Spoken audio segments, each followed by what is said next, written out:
È stato un piacere, un onore oggi avere qui a Palazzo Ferrofini Loris Giuriatti per raccontare La tormenta di San Giovanni, un libro prezioso che ci racconta storie personali ma anche snodi importanti della storia del nostro paese e che racconta, come sempre Loris fa con attenzione, passione e amore, il Monte Grappa, una montagna sacra che però dobbiamo imparare davvero a valorizzare con un sano turismo, un turismo educato, consapevole, che non abbandoni però un luogo che è caro a tutti noi, ovviamente fondamentale per la patria e che diventa segno della storia che è stata.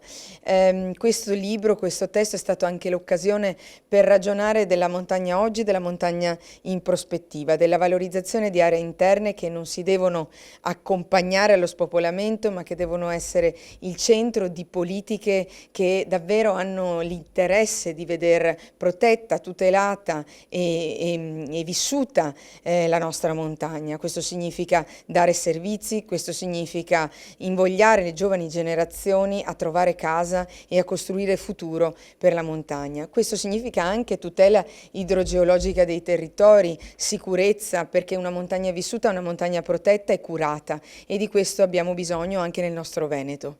Come ci si innamora del Monte Grappa? Ci si innamora perché si scopre quello che fino a quel momento chi abitava là, o chi abita là, non ha colto. A volte, insomma, capita di vivere in un posto meraviglioso e di non conoscerlo fino a fondo. Arrivi da Padova,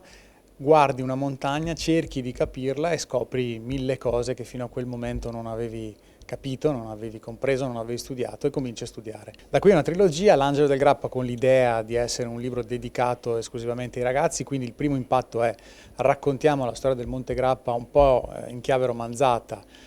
ma dal punto di vista storico estremamente precisa, per riuscire a introdurle all'argomento. Il libro va particolarmente bene, è un libro che ancora oggi nelle scuole, insomma, è molto richiesto. Lo chiamavano Alpe Madre, vuole raccontare le persone che vivono il Grappa direttamente, e poi La tormenta, che va a chiudere questa trilogia raccontando tutti gli aspetti meno usuali e soprattutto la costruzione del grande sacrario.